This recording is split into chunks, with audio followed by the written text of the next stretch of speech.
Now we get an idea of that. I think when most people think of the Roman Empire, they probably think of, like you said, that third era, the West, right?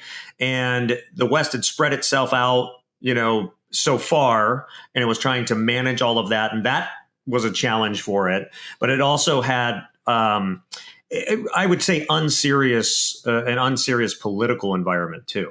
Like it just became, like the Senate and everything, lost its, I guess its power, not its power so much, but its sense of nobility to the cause of Rome, if that makes sense. And there was just a lot of rot in the Senate, decline, if you will. Well, there's that, and there's also I think people don't quite understand the Senate in Rome wasn't a legislative body. What the Senate in Rome did, and it comes from where the Senate came from. The Senate was actually the advisory council to the kings of Rome. And so when the Senate functions, the Senate makes recommendation. It's up to, the consuls and the tribunes, who are the political figures, to decide if they're actually going to make this law and do something with it. So the Senate's only ever made... a better way to explain it for me is the leadership. It was bad leadership. Like overall, it was just became very, very poor leadership. It was like the Dilbert principle. You get to the highest point of incompetence, right? So sorry, go ahead. Yeah. Yeah, and then so I guess if you want to look at how did we get here in terms of the instability of Rome, in 96 AD you have Emperor Nerva, and he's the first of what's called the 5 good emperors, and they start a process. And these emperors reign for an average of 20 years, which is unheard of. The shortest reigning is actually Nerva, the first one. And so you have Nerva, Trajan, Hadrian, Antoninus Pius, and the last one is Marcus Aurelius, the one everybody talks about, this great writing emperor. If you want to blame the fall of the Western Emperor on any single person, you can blame it on Marcus Aurelius. He did a great job writing, but he breaks a process of the 5 good emperors. What they would actually do is they wouldn't name their offspring to be the next emperor. They would actually find the next closest qualified person to them, adopt that person, and you could adopt people as an adult, and you would get their money, their titles, their position, and everything else. And that's how you get this stability in this time period. And Aurelius changes that, because what he does is he names his very spoiled son Commodus to be the emperor along with him when he's still a teenager in 180, and he'll be emperor from until 192. But when he dies in 192, it's what's called the year of the 5 emperors. And that's because there's so much upheaval when Commodus dies that it creates this power vacuum, and they don't have really one person in charge. You get a little bit of stability with this, with the Severan emperors after this, with Septimius Severus. His son, Caracalla, is going to do something really crazy in 212.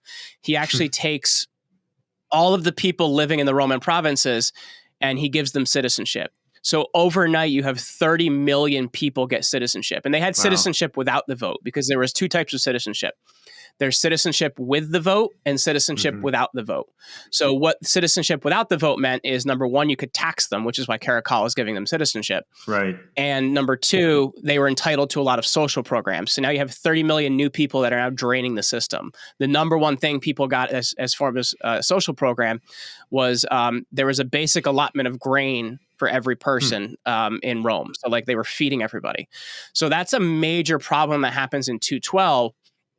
And after Caracalla, you have a series of minor emperors that don't do very well. That can't be sustainable. So that eventually has to collapse, right? Yeah. And you have a series of minor, really not powerful emperors after Caracalla. The last one of which being this guy named Elagabalus, who's absolutely nuts if you get more time to read about Elagabalus. But after this, you get what are called the Barrack emperors. And this is a different process than what we've seen, because what it is it's generals that are raising an army and declaring themselves emperor. So in the 3rd century that we're talking about here, you have 47 different guys in that time period claim to be emperor. Now, this is where the inflation comes in, and I think this relates very well to what we're seeing, because what happens is, well, what do you do if you know an army is how you become emperor?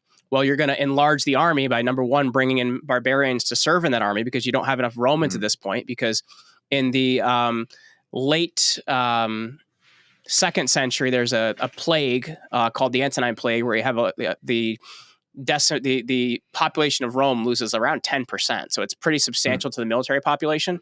So they start to bring in these barbarians to serve in the army because they need to have more individuals to fight with.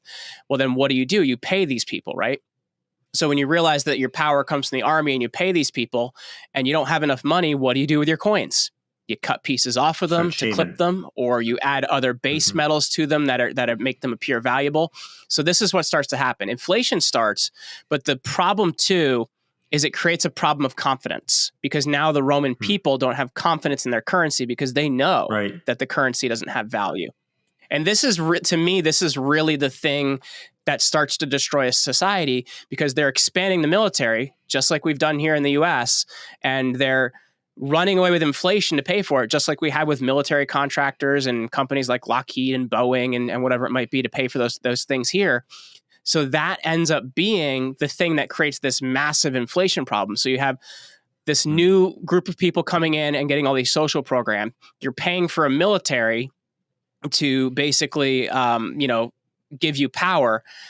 Does this sound a lot like America in 2024? Because to me, this sounds very similar to our problems. Yeah, it does. I mean, a little different. We're paying and funding wars, right? So it's the same thing, where it's not, we're not necessarily expanding our military with our people, if you will, or hiring barbarians. Well, maybe we are, but in the sense that we're funding, to the tune of hundreds of billions of dollars across the world, different conflicts and stuff, right? And I think that's I think a lot of people are like, well, why are we even doing this? Like, why are these conflicts, why are we people so like, we have to spend all this money and everything? And frankly, one of the things that I'm okay with fighting a battle and a war if you're playing to win. Not just to stalemate it and spend a bunch of money that is not tracked in any way, shape, or form. Because that's one of the problems we have in Ukraine is none of the money is being, there's no oversight, right? So, I saw an article the other day that Zelensky bought a $200 million casino.